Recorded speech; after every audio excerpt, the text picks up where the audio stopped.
కేవలం ఆభరణమనో అలంకారమనో కాదు, బంగారాన్ని ఓ పెట్టుబడిగా భావిస్తూ ఉంటారు భారతీయ మహిళలు. అందుకే గొప్ప, మధ్యతరగతి, పేద అనే తేడా లేకుండా ఎవరి స్తోమతకు తగ్గట్టు వాళ్ళు భవిష్యత్తు భరోసా కోసం ముందు నుంచే కాస్త కొనుక్కొని పెట్టుకుంటూ ఉంటారు. అందులో వచ్చేది పండుగలు, పెళ్లిళ్ల సీజన్. ఇక బంగారం రేటును సైతం లెక్క చేయకుండా మగువలు బంగారం షాపులకు క్యూ కడుతున్నారు.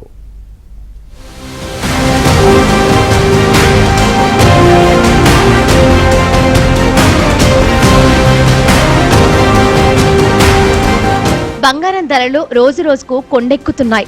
ప్రతిరోజు ఆల్ టైమ్ హై రికార్డ్ నమోదవుతోంది. తులం బంగారం ధర ఒక్క రోజులోనే 3,770 రూపాయలు పెరిగింది. హైదరాబాద్ లో 24 క్యారెట్ల 10 గ్రాముల బంగారం ధర 1,35,000 రూపాయలు దాటింది. అలాగే 22 క్యారెట్ల 10 గ్రాముల బంగారం ధర 1,25,000 రూపాయలు దాటింది. హైదరాబాద్ లో కిలో వెండి ధర 1,85,000 రూపాయలు దాటింది.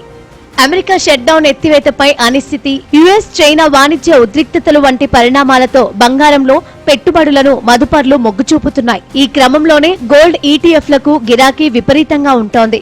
మరోవైపు దీపావళి, దంతెరా సమయంలో గోల్డ్ కొనడం సంప్రదాయం మరియు శుభప్రదం. ఆ సెంటిమెంట్ తో ధరలు పైకి వెళ్తున్నా గోల్డ్ లవర్స్ మాత్రం బంగారం కొనడంలో మాత్రం వెనక్కి తగ్గడం లేదు.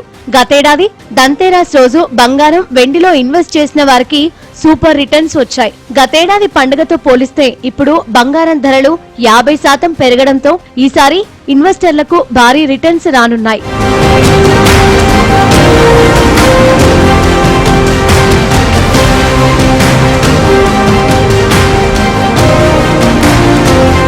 ఇక వచ్చేది కార్తీక మాసం. అందులోనూ పెళ్లిళ్ల సీజన్ కావడంతో దేశీయ మార్కెట్లో పసిడికి మరింత డిమాండ్ ఉంటుందని బులియన్ వర్గాలు అంచనా వేస్తున్నాయి. వచ్చే ఏడాది ఆరంభం నాటికి బంగారం ధర 1,50,000కు చేరొచ్చని మార్కెట్ నిపుణులు అంచనా వేస్తున్నారు. ఇలాంటి సమయంలో ఎంకే గ్లోబల్ ఫైనాన్షియల్ సర్వీసెస్ సంపద సలహా విభాగమైన ఎంకే వెల్త్ మేనేజ్మెంట్ తమ అంచనాలతో ఓ నివేదిక విడుదల చేసింది. తాజా పరిణామాల దృష్ట్యా వచ్చే ఏడాదిలో వెండి దాదాపు 20% పెరగవచ్చని అభిప్రాయం వ్యక్తం చేసింది.